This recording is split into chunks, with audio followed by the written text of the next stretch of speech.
All right. Hello, everybody. Welcome to Center Coast Realty's Renting versus Buying webinar. Today, we are going to answer that age-old question, should I rent or should I buy? And we're going to make it relevant to you in today's real estate market right here in Chicago, in the Chicagoland area. Looking forward to a lively discussion with lots of questions from you guys. Let's get into it. Before we do, quick introduction for those who haven't been on one of our webinars before. My name is Mike McElroy. I'm the founder and managing broker of Center Coast Realty. With me today is the legendary Brendan O'Donnell, our senior realtor here at Center Coast, who's worked with many a first-time home buyer as well as many a renter over the last better part of a decade now. So you guys are in for a treat tapping into his wealth of knowledge. Real quick, want to introduce Center Coast Realty. If you're not as familiar with us and our company, we're a little bit different. We're a residential real estate brokerage. We help Chicagoans buy and sell homes, but we're a little bit different than some of the others. Most of the bigger brokerages you work with, you're actually working with an independent contractor who's probably 100% commission is how they get paid for their job. So at Center Coast, our entire agency works together as an integrated team. All of our agents are employees. And here's the important thing. All of our agents and staff are on salary. So there's not any real pressure to talk you into buying something that you might not be ready for. Our agents do get a bonus after you move, but it's based on your satisfaction, not how much money you spend on a home. So that's a little bit about our company. Let's talk a little bit about why we're doing this webinar here today specifically. So over the past decade or so, we've helped more than 1,100 people make moves. And some of those people have been buying, some of those people have been selling. There's also people who have been renting homes in there. And we've noticed that almost everyone seems to consider this question, but not everyone really has the information that they need to answer it. There's a lot of guesswork or kind of just, they don't have the information. They're not really sure how they should go about thinking about it. So they just kind of default. And that can go either way. Sometimes people default to renting longer than maybe they would have. And other times people buy and it actually, maybe they should have rented for a little bit longer. So we've seen both, and we'd like to help you make the most informed decision for yourselves. So here's what we're going to get into today. We're going to take this question from we're going to kind of look at this question through a few different lenses to help you make sense of this choice. So the first lens is kind of the lifestyle that you're looking for. Whether you own or rent a home dictates a few different things about your lifestyle, the way you go about your day-to-day life. And certainly there's a financial angle to consider here that you've probably learned a little bit about, but we're going to put those two right up side by side, renting versus buying, so you can see what it costs you. Additionally, we get this question a lot, not just, which is better, renting, what's better for me in terms of renting versus buying, but also just what's better to do in Chicago right now based on where the market is. And boy, let me tell you folks, this market has been different this year. So we're going to catch you up on what's been happening in the real estate market and tell you how that kind of should impact your choice of whether to rent or whether to buy and when you do that as well. We're going to crunch some numbers. We're going to hold some properties up side by side and say, this is what it would be like to rent this property from a financial perspective. And this is what it would be like to buy that same exact property or one very similar to it. So you can really kind of see how the numbers break down. And finally, we'll give you some next steps to get started, regardless of what your choice ends up being, or if you're still working on what that choice is. So that's our plan for today. What I'd like to do, though, is get a little feel for the room, see what brought you here. First of all, I'd love to know if anyone here on this call has bought a home before. So you're going to see a little pop-up box right there. And it's going to ask it answer, have you ever bought a home before? Get a little feel for the room. Okay, we've got some experience out there. We've got some new people, probably more new people on this call. And that's great. All right. And then next question I have for you is unknown to me because the box is blocking it. There we go. Are you, I want to know if you're renting right now. If you have bought a home before, are you renting right now? Some folks, most people, if they're considering this question, rent versus buy, they're probably renting currently, but maybe you bought a home before and now you're not. Maybe you bought a home previously and you're renting now, or maybe you're considering switching to renting. That could totally be the case. All right, most people renting right now. All right, and last but not least, where are you at in the process? Are you just kind of exploring this online? Are you actively looking and working? Did you just sign a lease and this is kind of something you're considering for next year? Or did you already go out and buy a place and you're just trying to get a little bit of perspective on it? Very cool. All right, and last thing is what else would you like to learn today? What questions do you want to make sure that you get answered on this call? Go ahead and type them in the Q&A box, not the chat, because that goes out to everybody, but type some questions into the Q&A box, and we will make sure that we address those as we go through the program today. Keep an eye out for anything popping up in there. If nothing comes to mind right now, we'll just dive into it. And then feel free to type those questions into the chat as we go along, and we'll keep an eye on them. All right, so let's get into it. Again, there's a couple different lenses that we're going to be using to evaluate this question. The first one is lifestyle. Okay, so we're going to talk about kind of some of the trade-offs of renting versus buying and what you get with each one. The first trade-off is kind of this balance between flexibility and investment, right? So on the renting side, you typically get more flexibility, but on the buying side, you get that investment. So let's talk about how those break down.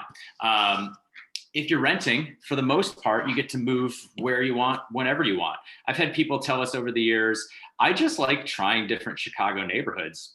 I might want to live in it. I love living in Wicker Park. Next year, I might want to live in a different neighborhood. And that's great.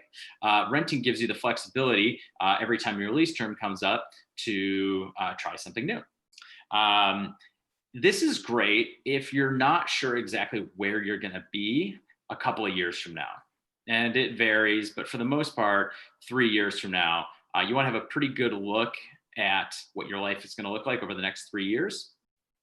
If you're planning on buying. So say you're thinking, I might get transferred to Boston next year, or I might outgrow this place. My family might outgrow this home in the next couple of years. Or maybe you're thinking, I might actually get a promotion next year, at which point I could get a little bit of a nicer place if I bought something. Okay. So if any of those are the case, it might make more sense for you to rent a place. What you don't want to do, and we'll talk a little bit more about this as we go, what you don't want to do is buy a place right now and then need to sell it 18 months from now. This is not ideal. All right. If things change in an unexpected way for you and you need to move on short notice, people think a lease is super flexible, and it somewhat is, but you are on the hook for 12 months of rent when you sign a lease somewhere. So that is something else. It's not completely flexible unless you're just staying in an Airbnb. But it is a little bit easier to get out of a lease than it is to get out of a mortgage. If you have to cancel a lease, it's probably going to be fairly expensive to the tune of several months worth of rent if you just straight up cancel that lease. But it's a lot easier to get out of that lease than it is to get out of a mortgage. You can't just cancel your mortgage. They don't let you do that. You would have to sell that home in order to pay off the mortgage. And if you do that on short notice and it's not exactly, you haven't owned the place very long, that might not be great for you financially. Another option, if you don't want to cancel your lease, is you can just find a subletter. It's not always easy. Sometimes it is, sometimes it's not. It depends on what you're renting and when you're trying to find that subletter. But it is your right in Chicago. Your landlord can never say, hey, you're not allowed to sublet your place. They have, as long as you are able to find someone who is a reasonably good replacement for yourself, who's willing to pay the same rent and meets all the same requirements, the landlord has to let you sublease to that person. And more often than not, they'll just cancel your lease and sign a new one with the new person if you do end up subletting. So renting, flexibility. On the buy side, obviously, you've got the investment. Think of it as a forced savings account. If your housing payment is going to be roughly the same, it would be nice if a decent portion, and we'll talk about that, whether your housing payment is roughly the same, whether you're renting or buying. And it can be, and it's nice when a portion of that is basically going into a piggy bank for you that's going to be there when you go sell the place, or, if you eventually pay it off. Additionally, homes can appreciate in value. And that's really where the money's at in home ownership. You probably know this. Home prices go up, you make money. So far this year, home prices are up. It depends on the area, but 2 to 5% in some places in just 1 year. That's pretty great. If you own a $500,000 home and your home just appreciated $5,000, you made $25,000 by living there. So that's pretty good. I do want to point out, as was demonstrated in recent history, home prices can go down. They typically go up over the long term.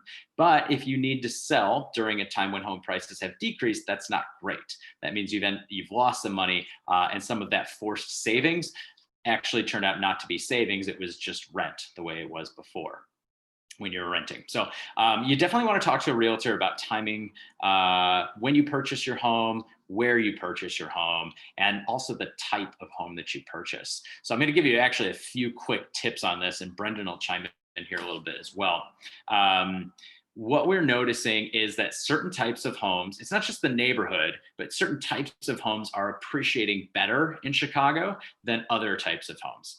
And the ones that are appreciating are the ones that have more modern amenities that you can't necessarily fix on your own. So, Brendan, feel free to jump in here. I'm thinking central air conditioning, laundry. What are some of the features that are missing from some of the homes that you're seeing that just aren't appreciating very well? Or where are some of those homes? Like, can you give us a few examples of some places that haven't really appreciated very well? Yeah, it's a trickier sell in the long term for anything that isn't going to meet the needs of, for lack of a better word, tomorrow's buyers, right? So things that haven't aged as well as other places.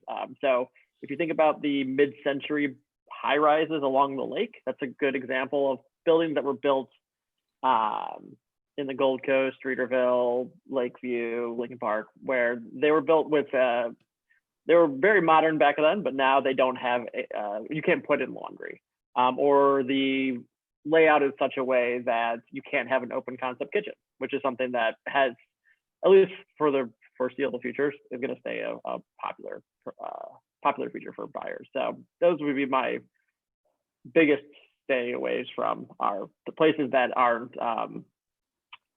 that don't have the modern amenities. Yeah. Great. Yeah, and that's what we've kind of seen some interesting trends. Home prices in the Gold Coast, Streeterville, even parts of River North have been fairly stagnant over the past few years. And everyone says, what's going on there? Well, it's complicated. There's a lot going on. But one of the things going on is there's a lot of buildings that were built in the 70s and 80s over there. They don't have washer dryer and you can't put it in. They don't have central air and you can't put it in. They don't have open layouts. You might be able to put it in, but it might be kind of expensive.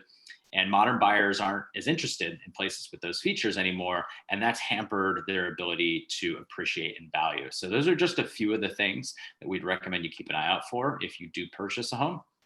Another one that popped into my head right there, actually, as you were talking, is short ceilings. I guess people were shorter back in the day because a lot of times you will find a 8.5-foot ceiling in some of those buildings. Nowadays people prefer to not be able to reach the ceiling on their tippy toes. More of a problem for some of us. Yes. So these are some things to look for if you're buying. If you're renting, you don't have to worry about that. If you don't like your place next year, you can move. Trade-offs in terms of flexibility versus investment. I'm going to check the Q&A box really quick. All righty. So let's move on to maintenance versus control. Who out there is handy? Rhetorical question. Not me. I'm not a handy guy. Okay. So one of the nice things about renting was that if something broke and I didn't feel like fixing it, I could just call my landlord. Additionally, I didn't have to pay for it if it broke. So that was really nice. Now I am a landlord. I rent out my old condo. If something breaks, I have to get it fixed. To be fair, as stated, I'm not handy. So I still just call somebody to get it fixed. The difference is I have to pay for it and I have to figure out who to call, which fortunately I'm in real estate. It's kind of easy, but you have to figure out, who's a good plumber, that sort of thing. On the flip side, if you're buying a place, you can customize it any which way you want. And you don't have to get permission for things like pets or, if you want to get a roommate or throw a party, apparently, you don't have to get permission for that sort of thing. I will say, additionally, some folks have told us that their landlord experience maybe isn't ideal when it comes to fixing stuff. So, it's nice that you don't have to pay for it or deal with it yourself. But if you end up having to call your landlord 5 times to fix something, or it takes them a week to fix the furnace in the middle of the winter, then I hope that doesn't happen to you, but I've heard of it. Then, maybe some of those benefits of renting a place would actually be more of a benefit if you owned it and you could take charge of these things yourself. So I think I saw a question pop up.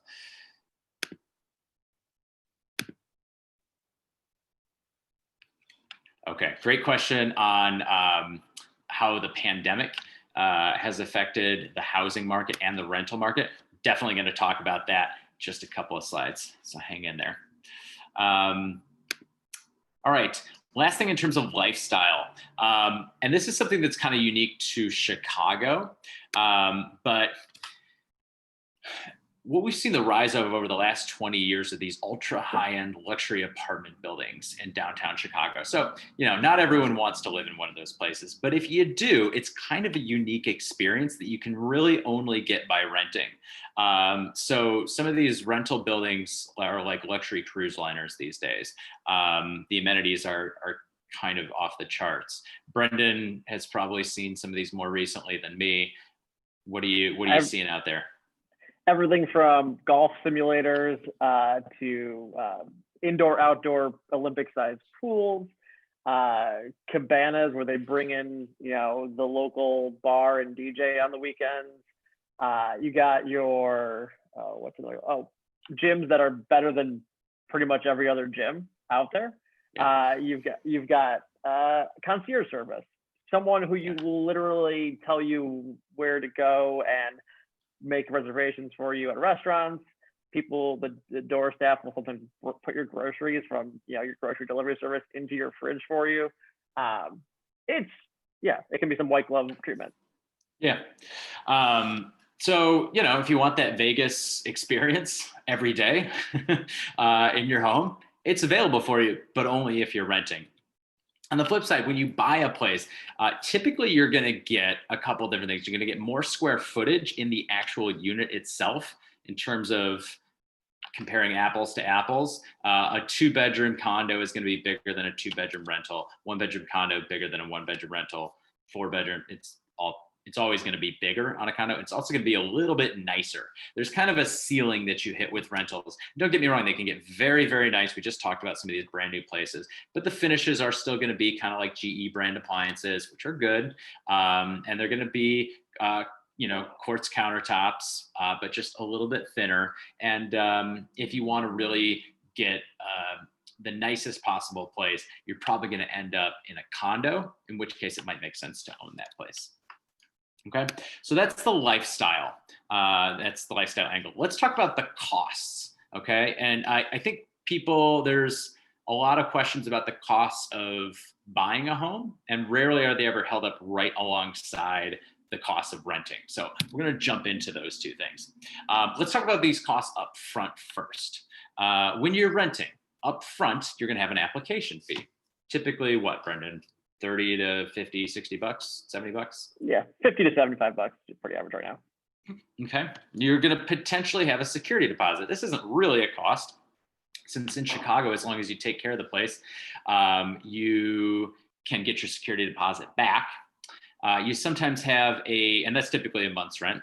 You'll sometimes have a move-in fee, which is non-refundable, which is, what are those running, Brendan? $400 or $500? $500 is pretty average. 500 is pretty average. So that's non-refundable, and that's typically, but not always, in lieu of a security deposit. If you're moving every year, you're going to have more movers to pay for, and you're going to have potentially pet fees or pet rent. Brendan, what are we seeing those at these days? Pet fees anywhere from 200 to 500. Pet rent anywhere from 15 to 50 bucks a month. Got it. Okay. So all in, renting is still pretty cheap, about $500 to $1,500 on the high end in terms of actual costs, plus potentially that security deposit of a month's rent, which again isn't really a cost. Okay. On the buy side, you're going to have your down payment. That can range anywhere from 0% in some instances to 3% to 5%. 10% is pretty common, and 20% is also a common option. Really, 5, 10, and 20% are kind of your most common options. So if you're looking at a $400,000 home for your first purchase, you could put down as little as $12,000 to $15,000. A lot of people would put down that $40,000. And again, that's not really a cost. It's a cash outlay that you need to be aware of, but it's not really a cost because it's going towards the equity of your home. And as long as your home's value maintains or increases, you didn't actually lose or spend that money. When you buy a home, there are closing costs, and these are significantly more expensive than when you're renting. So you're going to have to pay for an attorney. Your lender is going to charge you some fees to originate your loan. You're going to hire an inspector, and they're going to make sure that your home is not going to, you're not going to move in and find, ants all over the place a couple of weeks later, or that something is broken.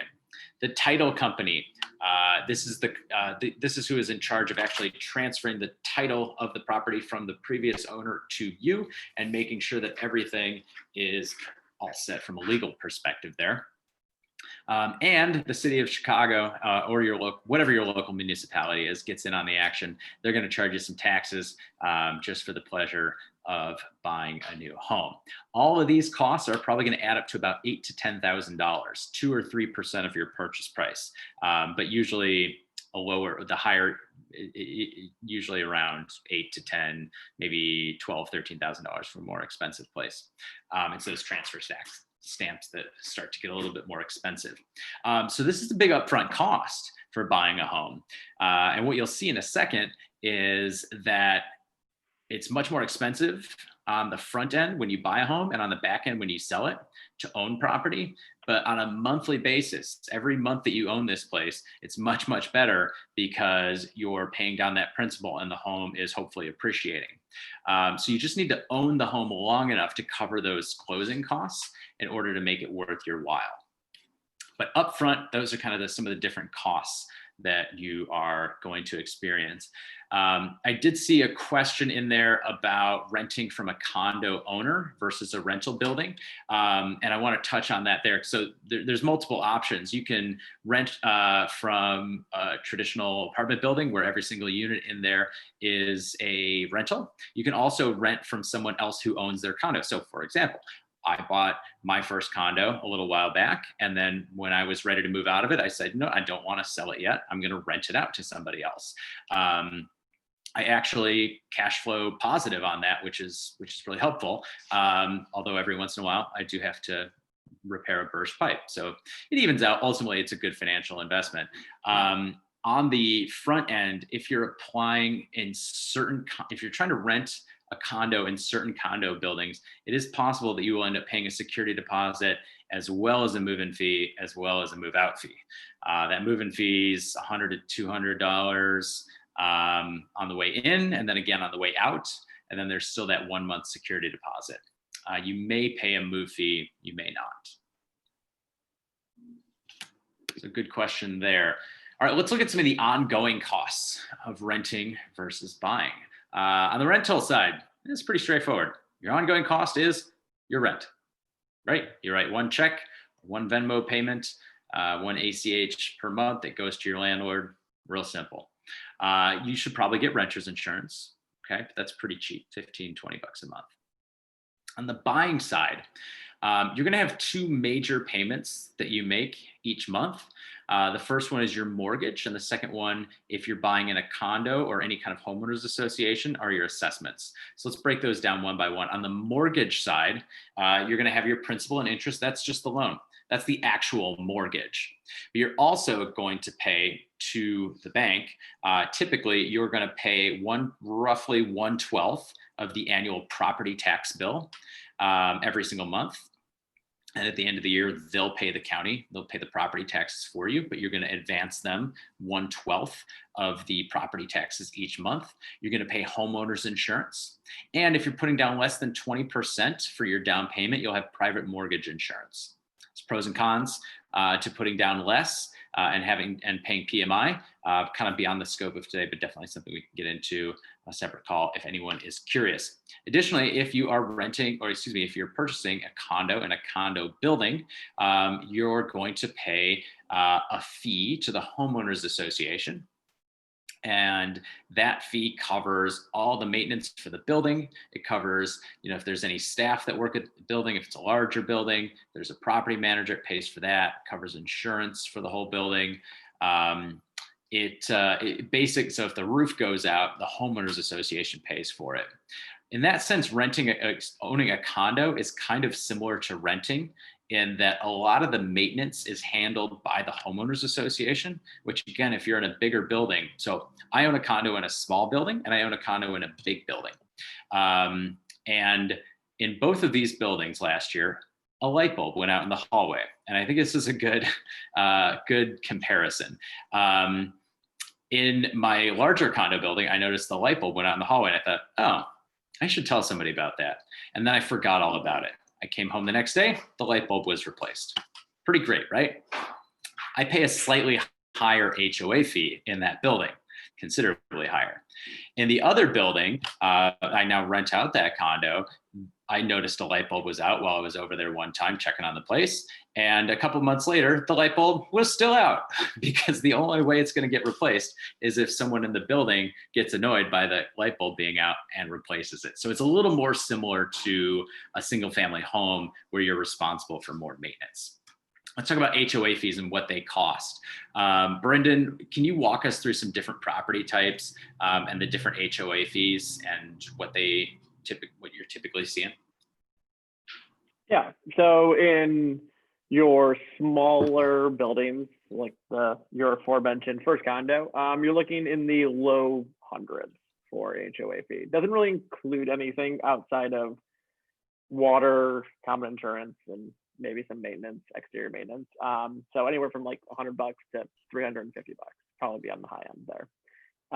In a mid-sized building where you might have an elevator, there's 20 to 50, 60 units in there. You're looking between maybe like $300 and $500, maybe $600. And that's going to be probably not any of your utilities except maybe like internet or something like that. Sometimes the whole building will get a package. And then if you're looking in a high-rise building, so those are going to be like hundreds of units, you're generally speaking, there's a lot more cost associated with maintaining that building. You're going to have some amenities to pay for, like a door person's salary and things like that.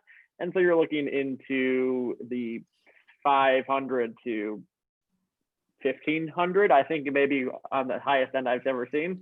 And those generally do include your heat, air conditioning, cable, internet, and things like that. Sure. So just like with rentals, you can pay for some creature comforts if you want to buy into an association that has those sort of things, or you can buy a property in a smaller building where the HOAs are low, but the HOAs are low, but sometimes when special projects come up, people just pay out of pocket. Yeah. Generally speaking, when you're dealing with a smaller building, you're dealing with more out of pocket costs. When we're dealing with a bigger building, generally there's more saved up for those sort of things. Yeah.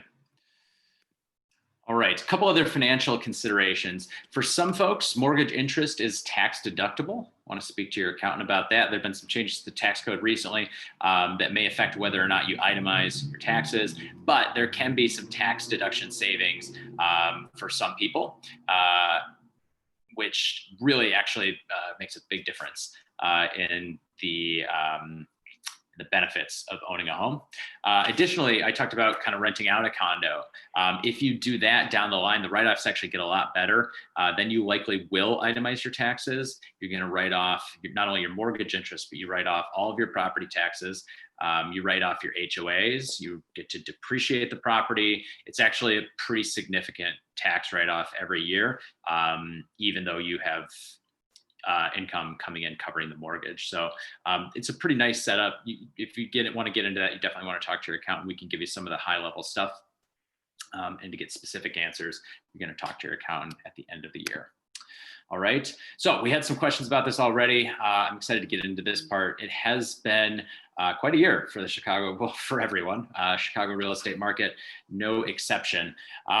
So let's talk about what's been going on. And first of all, we're going to talk right now about the city of Chicago. I'll touch on the suburbs in just a second, because it is definitely different right now. So I'll tell you the quick story of 2020 in a graph. It kind of went, can you see this? It went like this.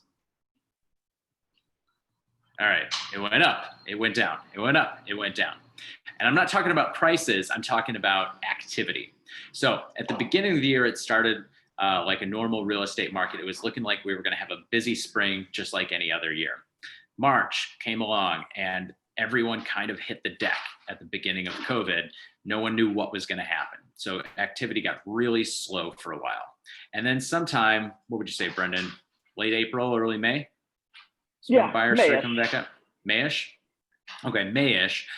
Buyers started poking their heads up and saying, you know what? I am really sick of this home that I'm living in right now. I would like to move and buy a different one. Meanwhile, sellers hadn't really gotten their homes on the market yet. So it became all of a sudden a really strong seller's market in Chicago. Everything was selling quickly. Some places were selling with multiple offers. They were selling for over their asking price. We went through all the available inventory pretty quickly. And then what happened was sellers got wind of this. They heard that the real estate market was really strong. Additionally, a lot of people who were planning on moving, this is important too, because you've probably heard some stories about this. You're hearing that people are moving out of the city. This is true. People often move out of Chicago. In fact, it's kind of a circle of life around here. As soon as you start to do the math on how much school is going to cost, you either decide to stay in the city or you sell your 3-bed, 2-bath duplex down and move out to one of the suburbs, or you move into a larger place in the city or a certain school district. And a lot of people take that option where they move to the suburbs. And here's what happened this year. Everyone who was planning on doing that move to the suburbs in the next 2 or 3 years just did it this year. They said, you know what? Now seems like the time to get that single family home we've been thinking about. Instead of waiting until 2022, we're going to do it now. And so when that happened, all those people who bought places in the suburbs had to put their condo that they were living in Chicago on the market. Additionally, a lot of other people, like I just said, who had heard the market was a hot market, a hot seller's market, also put their homes on the market. So what we saw in August and September and in October was a huge flood of inventory onto the market, tons and tons of listings. The demand is still actually pretty good. It's insanely good in the suburbs. It's good in Chicago, but what's happened is there's a ton of supply, and that just flipped it right back. And all of a sudden we're back to a buyer's market. So Brendan, what was it like working with buyers in June versus working with buyers, right now? Yeah. So in June and July, we had some buyers who had to fight off 6 other offers on a place, and we had to run to the open house to see the place. It was, time is of the essence. Sellers had a lot of the negotiating leverage in that situation. In the last month or two, we've seen, like Mike said, a flip of that. Basically, with so much inventory on the market, buyers are able to take the time in making those decisions. They're able to often negotiate a little bit more off of the list price. Nothing incredibly huge discounts, but more than you would see in a normal year. And they're able to kind of leverage their position as being able to choose other properties to not have to focus in on one so much. Often if there's like a top favorite, there's usually a second favorite that's very similar or maybe in the same building that they can also go with. Awesome. Yeah, it's a good time to be a buyer. I'm always hesitant to say that because I feel like realtors always say it's a great time to buy, no matter what. It's always a great time to buy. No, it's not. Sometimes it's not a good time to buy. Now is not one of those times. Now is a time when it is a good time to buy, especially in the city of Chicago. Because here's what's happening: interest rates are extremely low, as you've probably heard in the news, historically low. Just, I mean, 2.875% was a rate quote I heard yesterday, and I've heard lower than that. I've heard 2.6 for a 30-year fixed mortgage. That's bananas. Okay, so ordinarily what that should be doing is making everybody want to buy a home. So it's this crazy seller's market, and you have to fight to get all the best properties, and prices are going up like crazy. And in the suburbs, that's kind of happening. But in the city of Chicago, because of this one-time dynamic of everyone, again, it's not like everyone's moving out of the city forever. It's just that all of the people who are going to do that in 2 or 3 years are just doing it now. So they're all putting their homes on the market now, which means you have more choices, which means you get to capitalize on these low rates, but you don't have to worry about a million different people competing for the same property. What I worry about actually in a couple of years is, do we suddenly have this supply shortage at like an extreme shortage? Because all of those people who would have sold you their condo 2 years from now can't do it because they already sold their condo and moved to Arlington Heights this year. I don't know if that's going to happen. That's looking pretty far in the future. But what I do really see is that everyone kind of crunching all of the demand for these moves from the city to the suburbs has just kind of been crunched into this time period. And then we got a great question that I definitely want to address, which is, will Chicago homes decrease in value in the near to long-term future because people and businesses are moving out of Chicago? I believe I would have told you in the near term, yes. We haven't seen it yet. It does vary neighborhood by neighborhood. I will say, I think we're going to see some softness downtown, River North, Streeterville, Gold Coast. I do think those prices are going to decrease over the next 12 months. But here's the thing, they kind of were anyway. What we were talking about at the beginning, that market has been soft for a while.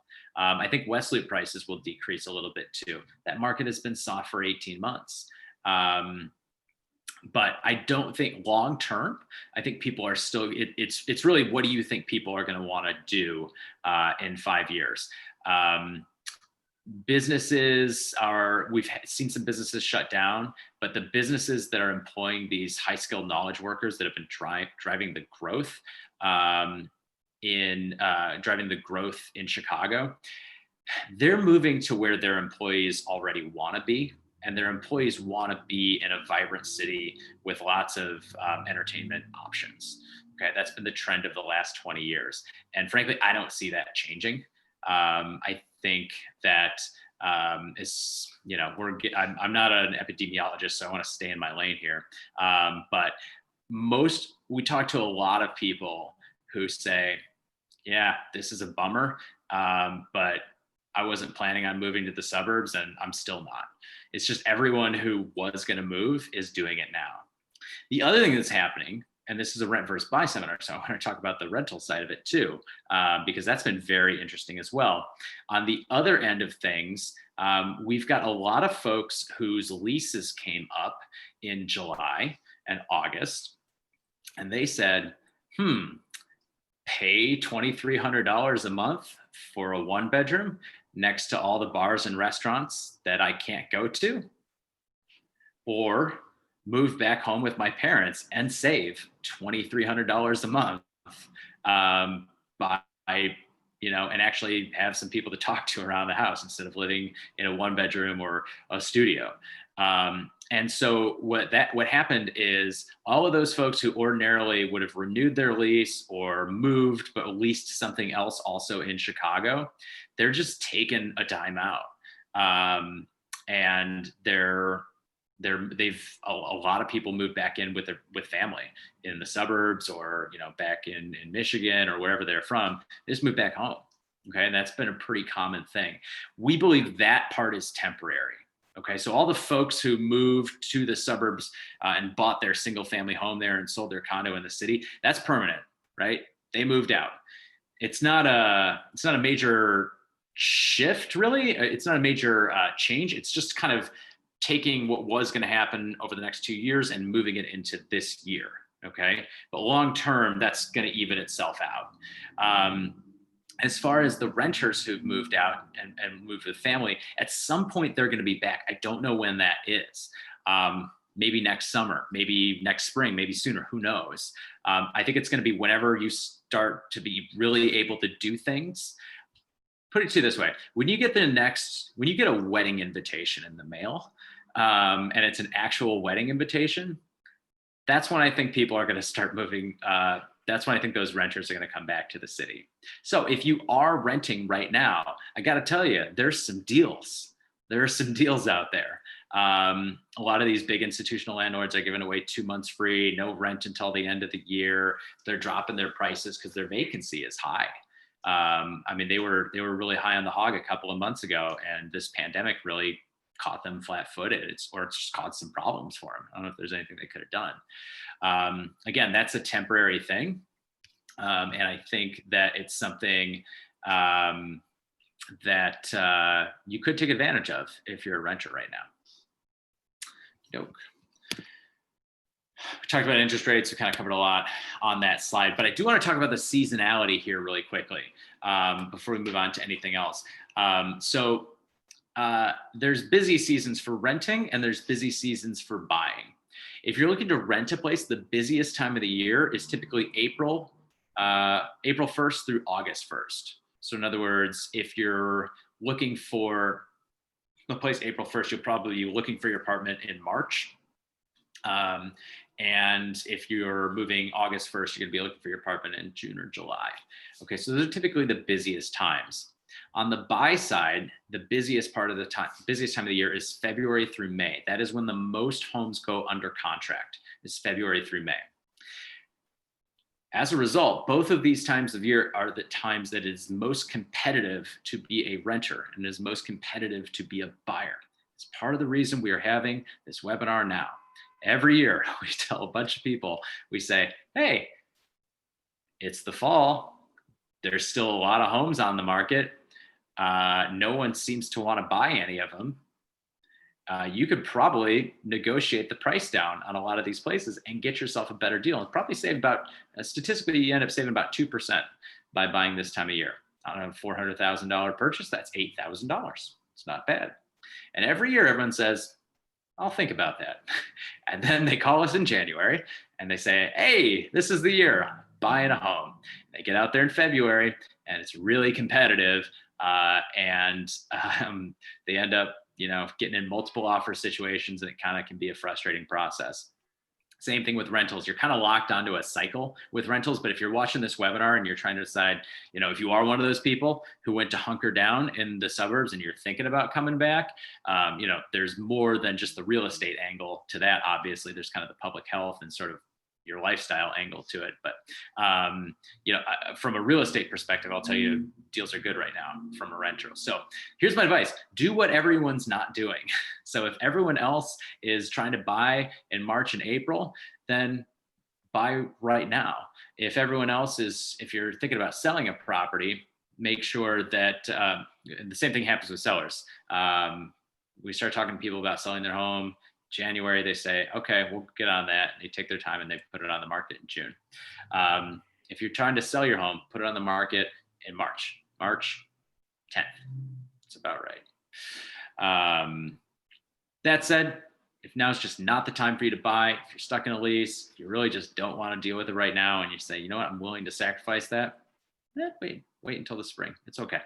But your realtor is just looking out for your pocketbook and giving you some advice about when's the best time to buy a place. I got a question here about some of the neighborhoods in the city where we have seen housing values rise recently.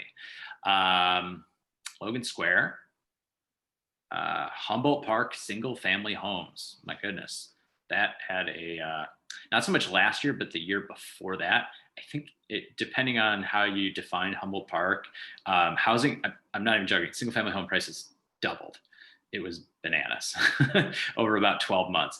It had a lot to do with new construction. It's not like if you owned a single family home in that neighborhood already, the price of it doubled, but just the median prices of the homes that were selling doubled, just because of a lot of new construction getting built in there that pushed that price point up. Brendan, any other ones that you're seeing?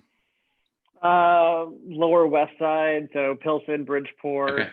Yeah. two flats, Yeah. especially like the multi units down there. Wicker Park been doing pretty great. And I would say in the last maybe 3 to 5 years, like the further along the blue line and further along the red line. So your Uptown, your Irving Parks, your Jefferson Parks, that kind of stuff. Yeah. Excellent. Good stuff. All right. Let's look at a few side-by-side examples. Okay. So we pulled a couple of homes that sold in the past year or two that had good rental comps as well. So this was a property over here in Wicker Park that we represented the seller of back in the summer of 2019, right, Brendan? 2019? Yeah. Sounds right. That property sold for $385,000. Okay. So let's run a couple of scenarios on that. With a 10% down payment, about $38,500, your monthly payment would be $1,437 a month. Your property taxes break down to $549 a month. HOAs on this particular property were $204. Insurance varies, but it's usually $30-40 a month. So all in, you'd be around $2,400 a month on your monthly payment for this property, as well as a $38,500 down payment, which again goes towards your equity. So as long as your home price stays the same or increases, is just a savings. You're transferring money around. This particular property had been, prior to when it was listed for sale, it was rented for $2,800. And I should point out, after the renter moved out, he refinished the floors and did bathrooms too. It did not look as nice as it does in the picture. It did not look as nice as it did in the pictures when it was rented out. So that's an example of a really good case for buying on a rent versus buy example. The buyer of this place did great when they purchased this property, and their monthly payment is $2,400 a month, versus if they had been renting the same place, it would have been $2,800 a month. So let's look at another. And then let's look over kind of the long term. At $2,391 over 5 years, you'd pay out of pocket about $142,560, but $33,000 of that would be equity that you get back when you go to sell the place. Additionally, if the property increases, then you gain that equity as well. So if it appreciates 10-12% over 5 years, that's another $40,000-50,000 over that time period. If you'd rented it over 5 years, you would have spent $168,000. You'd be building equity for your landlord. All right, so that's a good case for buying. Let's look at a case for renting. Here's a property that in the West Loop, okay? So this is pictures of the list. We got two properties that are similar in the building. This is the one that sold. It was unit 1203, sold for $540,000 after principal and interest, property taxes.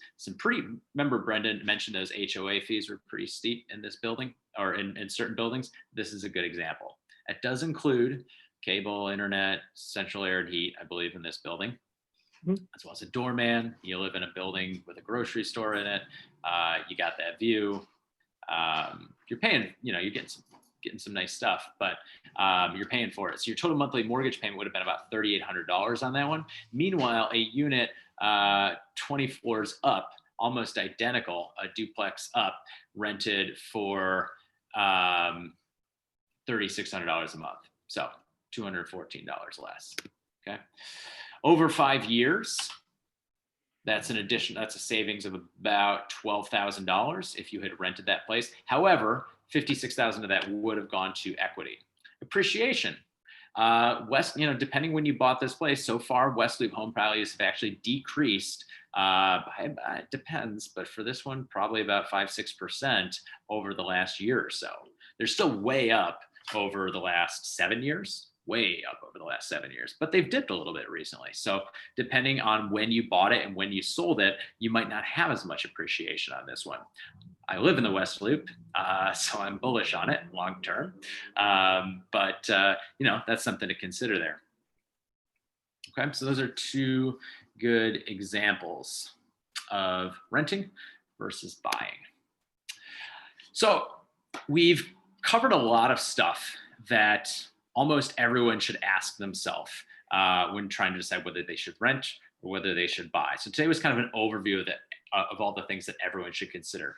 But everyone also has a few things that only you are considering, things that are specific to your situation. How long are you going to own the place? What are your job prospects? How much space do you need now? How much are you going to need in the future? Where do you want to live in the city? Okay, so all of these can affect your choice. What I would recommend is getting some expert feedback from one of our realtors. And like I said, we're a pretty modern, low pressure organization. Schedule a 15-minute Q&A. We just put the link in the chat box. You can go right in there and find some time on Brendan's calendar or on Jonathan's calendar and just schedule a 15-minute Q&A. Tell them what you're thinking. Tell them what some of your questions are, what you're trying to decide. They'll give you some great feedback and some next steps and some other things to think about. Okay, let's see. I think there's another question in here. Other questions, type them in now. I'll start answering the ones we haven't gotten to. If you have any other questions, start typing them in now. I've got, what are the price differences and selling opportunities for a 1-bedroom versus 2-bedroom condo?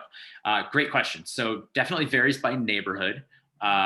Maybe Brendan can give us kind of an overview of a 1-bedroom price in a few different neighborhoods versus a 2-bedroom price in a few different neighborhoods. Physical challenge. That is a difficult challenge. All right. All right. Yeah, go ahead. You can speak to this pretty well. Sure. So when you're looking at a 1-bedroom versus 2-bedroom, like what is the price difference is essentially the question.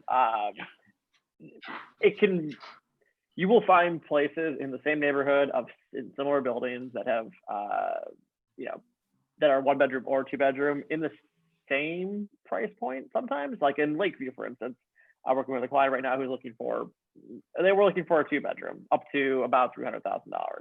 And they found that the quality of the units wasn't what they were expecting. It was a little bit more fixer-upper-y than they had in mind. They went back to the drawing board, decided they didn't need that 2nd bedroom. We're looking at 1-bedrooms now, same price points, $200,000, but they're finding that the quality of said unit is drastically improved. So you can expect, when you're going for bigger, you're going to see a price jump, but it kind of doesn't always hold a specific intrinsic value, like whether it's 200 or 250. It can be a little bit more in flux depending on what you're buying. So like in a bigger building, it's harder to get that 3rd bedroom. You're going to pay a lot more for it than you will in a 2-flat, where the 3rd bedroom is pretty much guaranteed in a lot of the older buildings. Yeah. So basically, it totally depends. But maybe to give one example, I guess, I'm thinking of a building in the West Loop, built in 1999. Some of the units have been upgraded since then, some not. Nice views, decent amenities, good floor plans, very, very livable, good closet spaces. 1-bedrooms in there are going for about $325 to right around $325. And 2-bedrooms in there of comparable finishes are selling in the high $400s, $475. If they're more upgraded, they'll be more like $550. But a more upgraded 1-bedroom would probably fetch closer to $350, $375 in that building. So in that case, what's that, about $150,000 delta between the 1-bedroom and the 2-bedroom? And then, if you were over here in Wicker Park, 1-bedrooms around $300K, 2-bedrooms, again, you could get one between, you could get one for under 400 as we just saw, but most of them are around 450 to 500 is going to be kind of the price point on those. So once again, about $150,000 is the difference in price, but it totally depends. I think the best way to answer that is to search for properties online. So you can go to centercoastrealty.com/search. And you type in the zip code that you're interested in, filter by 1 bedrooms, see what those cost, see what they look like on the inside. Filter by 2 bedrooms, see what those cost, see what they look like on the inside. And again, if you have a particular neighborhood in mind and a typical type of housing style, again, book some time on Brendan's calendar or on Jonathan's calendar and just kind of tell them what you're looking for, and they can offer you some specific feedback. All right. Like I said, click that link that is in the chat box and check out those guys' calendars, get some time on there and get some specific questions answered. If you want to get an overview of just the entire process of buying a home, we're doing that one on your lunch break on Thursday, November 12th. We'll take you from start to finish on how to buy a home. And then in December, on Friday, the 11th, we'll be talking about the 2021 Chicago real estate market. So by December, we'll start to get a little sneak peek based on some of the numbers from November. We'll get a little sneak peek at what 2021 is going to be like, and we'll share with you what we've got so far. Keep an eye on your email inboxes for some follow-up. If you have more questions, you can always email us, and we'll look forward to seeing you on our next webinar. Thanks for stopping by.